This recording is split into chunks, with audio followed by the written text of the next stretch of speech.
Warga Kikim Area sampaikan keinginan mereka kepada bakal calon gubernur Sumatera Selatan Mawardiaya untuk menjadikan Kikim Area menjadi kabupaten baru di Sumatera Selatan. Lantaran sudah 24 tahun keinginan tersebut diajukan, namun tak kunjung terrealisasi.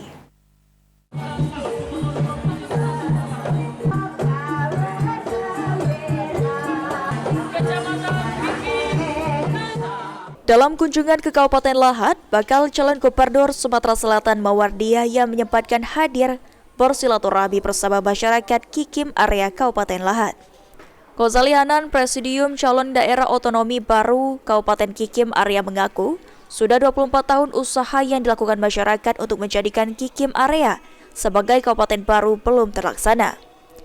Harapannya dengan majunya Mawardiaya dan RA Anita Nuringhati sebagai calon gubernur dan wakil gubernur Sumsel dapat menjadikan Kikim Area sebagai kabupaten definitif. Harapan dari masyarakat Kikim Area terhadap Pak Mawardi, harapan masyarakat Kikim Area, pasangan mata hati ini sebagai pasangan pemenang menjadi gubernur Sumatera Selatan 2024-2020.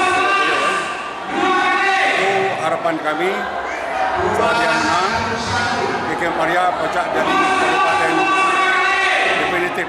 Sementara itu, bakal calon gubernur Sumatera Selatan Mawardiaya mengatakan, dengan harapan masyarakat Kikim Area menjadi daerah otonomi baru yang akan diperjuangkan oleh pasangan mata hati apabila terpilih menjadi gubernur dan wakil gubernur Sumsel periode 2025-2030. Tidak ada lain, ada suatu harapan masyarakat tadi telah disampaikan kepada kita bahwa ada suatu keinginan masyarakat Kikim tersebut, yaitu menjadi daerah otonomi baru. Ya tadi saya sampaikan, insya Allah lah, kalau kita terpilih nanti kita perjuangkan semaksimal kita.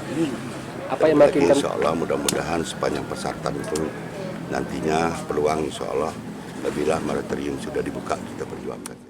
Ditambahkan Mawardi dengan hadirnya Syahrial Usman sebagai Panglima Mata Hati yang merupakan inisiator pemekaran kabupaten baru di Sumatera Selatan, sehingga aspirasi yang disampaikan masyarakat di Kikim Area akan diperjuangkan sebagai bentuk pelayanan kepada masyarakat agar lebih cepat.